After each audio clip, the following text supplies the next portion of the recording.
राम राम भाई सारे भाइयों ने। आज है अपने भाई सुनील यादव जो कि अलवर से राजस्थान से हैं अपने भाई। तो भाई आज ये बताएंगे आपको कि दिल्ली पुलिस कांस्टेबल की जो अगले साल वैकेंसी आ रही है उसकी किस तरीके से तैयारी करनी है, आपको किस स्टडी प्लान कैसे होना चाहिए, किस सब्जेक्ट के लिए किस टीचर को फॉलो करना है, कैसे क्या मॉक टेस्ट कब लगाने हैं, फिजिकल की तैयारी कैसे करनी है, मेडिकल की तैयारी कैसे करनी है, सारी जानकारी आज भाई आपको देंगे। सबसे पहले भाई सुनील भाई आपको और स्वागत है हमारे चैनल पर। राम राम भाई। राम राम सभी को। तो भाई आप हमें बताएं सबसे पहले कि आप कौन सी वैकेंसी में सेलेक्ट हुए थे। मैं दिल्ली पुलिस की जो 2022 में वैकेंसी आई थी उसमें सेलेक्ट था। ठीक है भाई 2022 में सेलेक्ट हुए तो भाई आपके कितने नंबर थे 2022 वाली वैकेंसी में। मेरे टोटल नॉर्मलाइजेशन के बाद स्कोर 72.305 स्कोर था ओबीसी कैटेगरी से। तो आप जर्नल से क्वालिफाई हुए थे भाई। हाँ बिल्कुल जनरल से हुआ था सर। अच्छा तो भाई आप सबसे पहले ये जानना चाहते हैं आपसे कि आप कितने घंटे स्टडी करते थे। मैं सर कम से कम 7 से 8 घंटे लगातार स्टडी करता था। ऐसे नहीं कि आज छोड़ दिया, कल कर लिया, परसों छोड़ दिया और अगले दिन कर लिया, ऐसा कुछ नहीं था। कंटिन्यूटी थी मेरी 7 से 8 घंटे कंटिन्यू, चाहे वो मैं लाइब्रेरी में करता था या घर पे करता था या जहाँ रूम पे था वहाँ करता था। ठीक है भाई आपने बताया कि आप 7 से 8 घंटे रेगुलरिटी करते थे, उसमें कभी मिस नहीं करते थे। मेन चीज आपकी ये फोकस थी, ध्यान रखने वाली बात कि आपको रेगुलरिटी रखनी थी उसमें। अच्छा भाई एक दूसरी चीज मैं जानना चाहता हूँ कि जिन भाइयों का भी मोटिवेशन डाउन है, जो भाई तैयारी नहीं कर पा रहे, वो अपना माइंड सेट किस हिसाब से चेंज करे, यानी एक प्रकार से मैं पूछना चाहता हूँ कि वो अपने आप को मोटिवेट किस हिसाब से रखें। मैं तो भाई इस बारे में यही कहना चाहूँगा कि आप किसी भी वैकेंसी को लो तो एक फोकस करके चलो, मोटिवेट अपने आप हो जाओगे उस चीज़ को लेके। या तुम जैसे दिल्ली पुलिस के हो या दिल्ली पुलिस में तैयारी करो या एसएससी करो, कहीं भी करो तो उस वैकेंसी को देख के चलो। जैसे दिल्ली पुलिस में आप वर्दी एक अच्छा स्कोप है या वर्दी पहनने को मिलेगी तो एक बहुत बड़ा मोटिवेशन है। हाँ दिल्ली पुलिस की जो वर्दी है यानी दिल की पुलिस बोलते हैं अपने दिल्ली पुलिस को, वही एक शान है, वही सबसे बड़ा मोटिवेशन है। बिल्कुल सर बिल्कुल। और भाई मैं ये जानना चाहता हूँ कि अभी जो बच्चे तैयारी कर रहे हैं, अभी एग्जाम होने में 1 साल है, तो वो अपना स्टडी प्लान किस हिसाब से तैयार करें। मैं तो भाई इसमें यही कहना चाहूँगा सभी को कि आप प्रत्येक सब्जेक्ट वाइज अपना एक फिक्स टाइम टेबल बना लो। जैसे मैथ का 2 घंटे, रीजनिंग 2 घंटे, जीके 2 घंटे, करंट जीके 2 घंटे, तो ऐसे आपके 8 घंटे बन जाएंगे। और वो कंटिन्यू फॉलो करो आप जब तक वैकेंसी या जब तक पेपर नहीं हो जाए, जब तक। आपका कहने का मतलब ये है कि आपका डेली टारगेट आपको पता होना चाहिए, मेरे को जीके आज इतने घंटे पढ़ना है, मैथ इतने घंटे पढ़ना है, वो सब चीजें आपको पता होनी चाहिए। बिल्कुल सर बिल्कुल।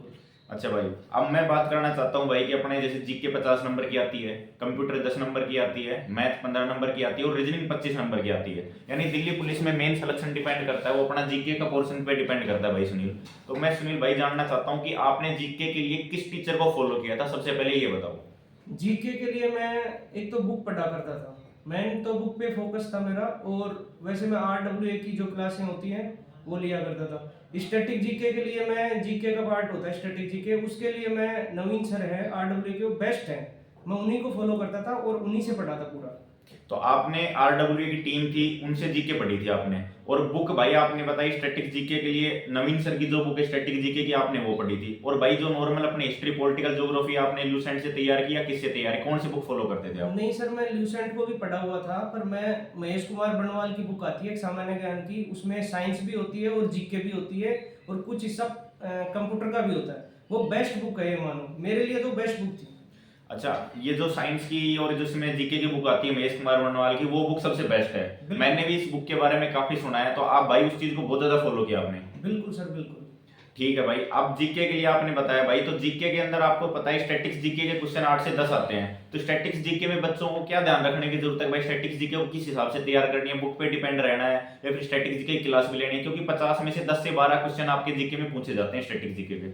मैं तो यही कहना चाहूंगा सर इसमें कि आप स्टैटिक जीके के लिए एक तो बुक कर लो तैयार, और स्टैटिक जीके में जैसे करंट अफेयर के भी क्वेश्चन होते हैं, जो करंट में जो स्टैटिक टाइप के क्वेश्चन होते हैं, आप उनको भी कंटिन्यू तैयार करके रखो।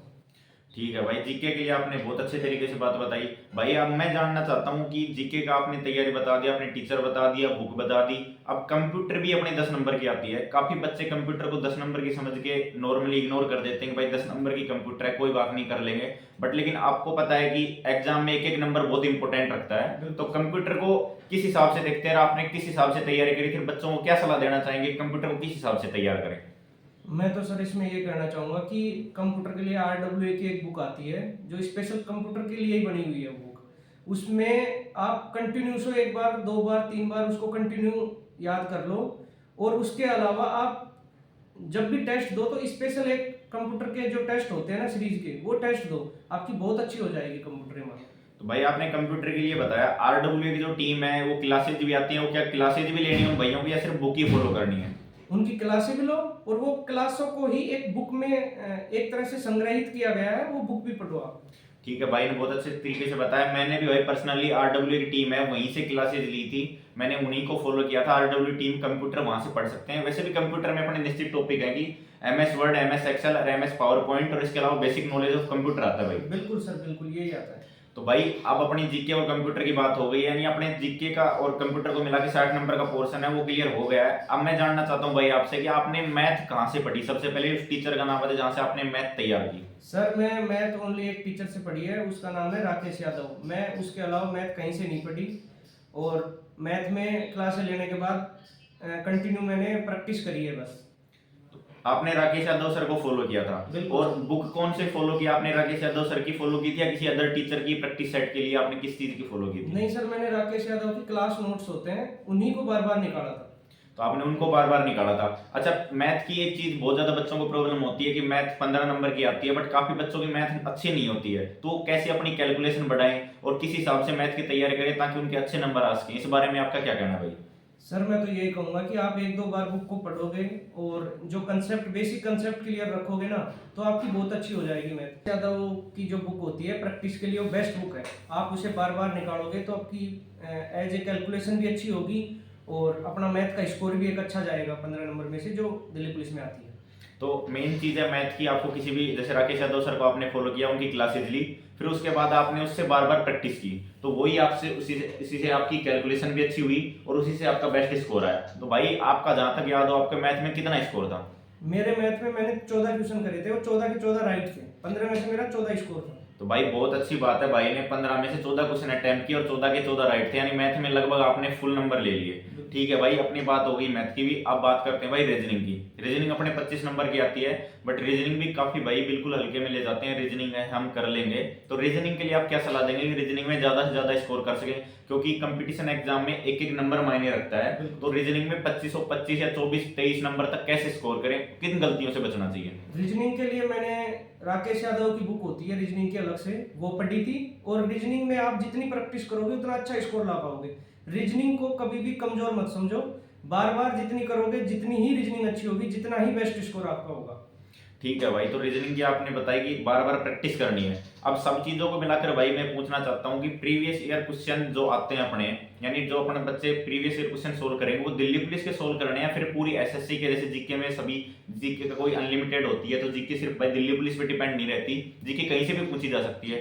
तो आप पूरे सभी क्वेश्चन एक साथ सोल्व करने की बोलते हैं एसएससी के, या फिर दिल्ली पुलिस की स्पेशल बुक बताते हैं आप? सर मैं तो ये कहूंगा, मैथ, रीजनिंग और जीके के लिए जो एसएससी सीजीएल होती है, सीएचएसएल होती है, या एमटीएस होती है, जीडी होती या है। जीडी होती है एसएससी, या फिर दिल्ली पुलिस होती है, और भी एसएससी के जितने भी एग्जाम है, उन सभी के नोट्सों को या उन सभी में जो प्रीवियस ईयर क्वेश्चन आए उनको बार बार निकालने की कोशिश करो। उससे अपना स्कोर भी अच्छा होगा और दूसरी बात, अपने को तरीका भी पता चलेगा कि पेपर में किस टाइप के एसएससी में क्वेश्चन आ रहे हैं, किस प्रकार के नहीं आ रहे, और उससे आप एक बेस्ट कर पाओगे अपने पेपर में जिसमें बैठोगे। भाई जहां तक मुझे नॉलेज है, आपके एनटीपीसी में भी शायद 87 स्कोर था, आपने मुझे बताया था, तो एनटीपीसी में भी काफी अच्छा स्कोर था। तो आपने दिल्ली पुलिस में भी अच्छा स्कोर किया 73 के समथिंग, और एनटीपीसी में भी आपका 87 स्कोर था। तो आपने इनका कॉम्बिनेशन कैसे बैठाया था? आपने तैयारी करी थी तो एक ही माध्यम था आपका तैयारी का, या कुछ उसके लिए अलग तैयारी की थी? नहीं सर, जैसे मैं दिल्ली पुलिस में रहते हुए अभी एनटीपीसी जो 2023 में आई थी, अब 24 में जस्ट अभी पेपर हुआ है, उसके लिए मैंने जो एसएससी के प्रीवियस ईयर क्वेश्चन थे वही निकाल के गया था और उससे मैं अच्छा स्कोर कर पाया था। मैं 78 नंबर है मेरे। और 2022 में जीडी की भी थी जो दिल्ली पुलिस से जस्ट पहले थी, उसमें भी मेरे 82 नंबर थे। और मैंने जो आपको बताया है सारी चीज़ें उसी से तैयारी करी थी। मैथ में हो, रीजनिंग में हो, कंप्यूटर में हो, जीके में हो, मेरा यही एक तरह का जो भी पेपर दिए हैं, जो भी क्लियर हुए हैं, उनका राज यही है एक तरह से। मेन चीज ये है भाई कि अपने को किसी भी एक चीज की तैयारी करनी है तो पूरे फोकस के साथ तैयारी करनी है, कंटिन्यूअस नहीं रखना है अपने को, अपनी पढ़ाई रेगुलर रखनी है। ऐसा नहीं है कि अपने को एक दिन स्टडी कर ली, 2 दिन अपने स्टडी नहीं करते हैं। मेन चीज आपका कहने का मतलब यही है। अब भाई मैं जानना चाहता हूँ आपसे कि आपने मॉक टेस्ट कब अटेंड किए और कौन से प्लेटफॉर्म से अटेंड किए? सबसे पहले प्लेटफॉर्म का नाम बताइए आप। सर मैंने टेक्स्ट बुक से करे थे। तो आपने टेक्स्ट बुक से टेस्ट मॉक टेस्ट लगाए, तो मैं ये जानना चाहता हूँ कि मॉक टेस्ट कब लगाने चाहिए स्टूडेंट्स को, सबसे चीज इंपॉर्टेंट वो रखती है। मैं तो ये बोलूंगा इसके बारे में कि जैसे आप दिल्ली पुलिस की तैयारी कर रहे हो तो दिल्ली पुलिस के पेपर की डेट आने से कम 4 महीने 5 महीने या 4.5 महीने पहले आप टेस्ट देने लग जाओ। पहले फुल टेस्ट दो, अगर उसमें कोई भी चीज़ की कमी रहती है, जैसे अपना रो स्कोर कम आ रहा है, ज़्यादा आ रहा है, जो भी कुछ हो, तो उसके लिए आप रीजनिंग के अलग से दे लो, जीके के अलग से दे लो, मैथ के अलग से दे लो। उससे आपका अटेम्प्ट का स्कोर भी बढ़ेगा और दूसरी एक्यूरेसी भी आएगी अपनी। आप मतलब कहना चाह रहे हैं कि चैप्टर वाइज टेस्ट दे लो या पार्ट वाइज टेस्ट दे लो, जिससे हमें क्लियरली पता चल जाएगा हमारा कौन सा चैप्टर वीक है, तो उस चैप्टर में आप बार बार रिवीजन करो। बिल्कुल सर, बिल्कुल यही बात है। अच्छा भाई, अब ये बात अपने मॉक टेस्ट की हो गई। अब मैं बात करना चाहता हूँ कि फिजिकल के बारे में, कि बच्चों को फिजिकल की तैयारी अभी से स्टार्ट कर देनी चाहिए या अभी फिजिकल के लिए वेट करना चाहिए, स्टडी पे फोकस करना चाहिए, इस बारे में आप बच्चों को क्या सलाह देंगे?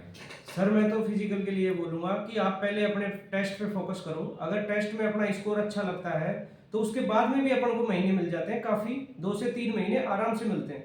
कम से कम 2 महीने तो आपको मिलेंगे ही मिलेंगे। फाइनल जो रिजल्ट आएगा उसके बाद भी 1-1.5 महीना मिलता है। तो आप मेरी मानो तो आप एक बार टेस्ट की तैयारी करो, फिर उसके बाद में कंटिन्यूटी फिजिकल की तैयारी करो, हो जाता है दिल्ली पुलिस का। अगर आपके अब भी कोई डाउट रह जाते हैं तो जरूर आप कमेंट बॉक्स में अपने क्वेश्चन डालना, और मैं और सुनील भाई दोबारा से लाइव आके या दोबारा से जुड़ के किसी तरीके से आपको दोबारा डाउट क्लियर करने की कोशिश करेंगे।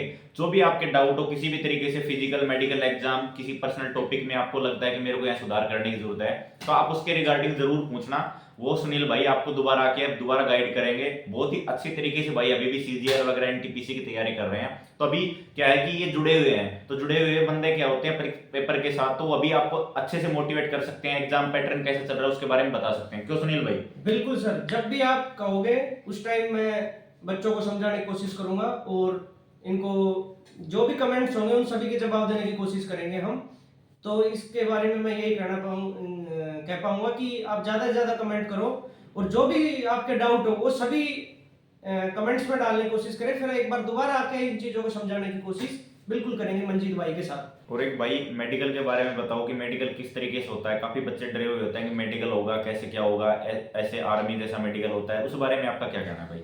मेडिकल के बारे में सर मैं ये कहना चाहूँगा कि आप सबसे पहले तो फिट रहो। दूसरी बात है कि इसमें कलर विजन नहीं होना चाहिए बिल्कुल भी, और 6/9 आंखें लेते हैं जो नॉर्मली सबकी हो जाती है। मेडिकल इतना टफ नहीं होता, सबका हो जाता है लगभग।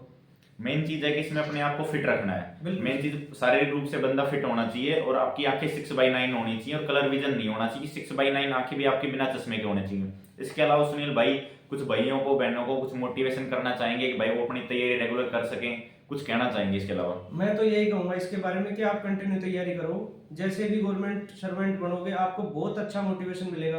वो किसी भी बेसिस पे हो सकता है, वो सैलरी बेसिस हो सकता है, फैमिली में एक समाज में इज्जत के बेस पे भी हो सकता है, कैसे भी मानो आप, पर आप कंटिन्यू तैयारी करोगे और एक अच्छा जॉब में आने के बाद में आप बहुत अच्छा मोटिवेट हो पाओगे। अच्छा भाई, एक चीज और जानना चाहता हूँ कि मैं जिन भाइयों का भी स्कोर नहीं हो पा रहा है, काफी बच्चे डिमोटिवेट हो रहे हैं कि 45 स्कोर आ पा रहा है, मेरा 50 स्कोर आ पा रहा है, तो उस चीज को आप कैसे देखते हैं? आपका भी ऐसा कोई फेज आया होगा जब आप तैयारी कर रहे होगे, 45 स्कोर, 50 स्कोर, 60 स्कोर, तो वो डिमोटिवेट हो जाते हैं काफी बच्चे उस टाइम। तो आपको क्या लगता है कि अपने आप को कैसे मोटिवेट रखना है कि स्कोर अभी नहीं बन पा रहा, तो उनको क्या सुधार करने की जरूरत है? सर मैं तो ये कहूँगा ये सबकी लाइफ में होता है ये फेज। आप जब फर्स्ट में तैयारी करने लगोगे तो अपना स्कोर यही आता है 50, 45, 60, जो भी आया उससे घबराने की बिल्कुल ज़रूरत नहीं है। आप जैसे जैसे धीरे धीरे तैयारी करोगे अपना स्कोर बेस्ट करते जाओगे, और आप कंटिन्यू तैयारी करने के बाद जैसे ही मॉक टेस्ट दोगे, पहले अपने 60 आएंगे, 62, 63, तो आपकी एक्यूरेसी भी बढ़ेगी और अपने नंबर भी बढ़ेंगे। तो भाई अब लगभग हमने सारे डाउट लेने की कोशिश की है जो बच्चों के डाउट होते हैं। तो भाई आज थे हमारे साथ भाई सुनील यादव, भाई का बहुत बहुत धन्यवाद, बहुत ही अच्छी अच्छी बात बताई सभी के लिए। तो भाई आप इस तरीके से तैयारी करोगे तो जरूर सक्सेस पाओगे, और दिल्ली पुलिस दिल की पुलिस है, जोश और जज्बे के साथ तैयारी करनी है। जय हिंद साथियों।